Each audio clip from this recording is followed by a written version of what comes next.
भ्रष्टाचार. इथे जमलेल्या माझ्या लहान मित्रमैत्रिणींना कदाचित ते शब्दाचा अर्थ माहित नसेल.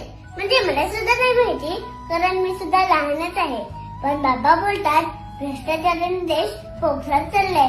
जेवढे इंग्रजांनी आपल्या देशाला नसेल लुटलं तेवढा ह्या भ्रष्टाचारांनी लुटले. प्रत्येक साधनाच्या गोष्टीत गडबड, गोंधळ, भ्रष्टाचार, घोटाळा.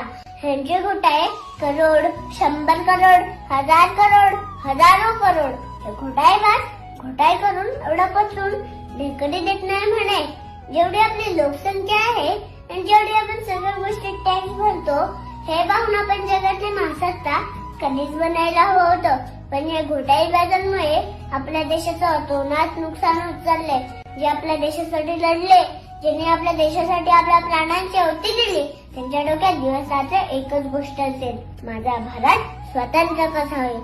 आणि या घोटाळेबाजांच्या डोक्यात दिवसाचं एकच गोष्ट असेल, आपल्या सदृढ भारताला लुटून कुपोषित कसं केलं जाईल. आणि हे सगळं ते आरामात करू शकतात, कारण त्यांना माहित आहे भारतातील भोळी भाबडी जनता गांधीजींचे 3 माकडांप्रमाणे आहे.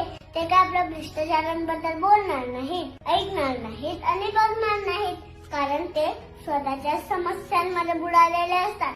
बरेच लोक देशाला सामान्य जनतेला लुटून परदेशात सेटल होतात. ह्या भ्रष्टाचाराबद्दल बाबा थोडे शिकवत असतात, पण मला तर जास्त काही कळत नाही, कारण मी तर लहानच आहे ना. पण प्रश्न जर भारताला कमकुवत करण्याचा असेल तर भ्रष्टाचार बघू नका, अफरातफर ऐकू नका, प्राण्यांबद्दल बोलू नका. असलं माकड बनून जगायला मला चालणार नाही. माझ्यासाठी राष्ट्र प्रथम, राष्ट्र सर्वोत्तम. मी या व्यवस्थेविरुद्ध नक्की लढेल. धन्यवाद. माफ करा, मी तुम्हाला सुरुवातीला स्वातंत्र्य दिनाच्या शुभेच्छा दिल्या नाही. सर्वांना स्वातंत्र्य दिनाच्या खूप खूप शुभेच्छा. जय जवान, जय किसान, जय हिंद, जय महाराष्ट्र. बोला भारत.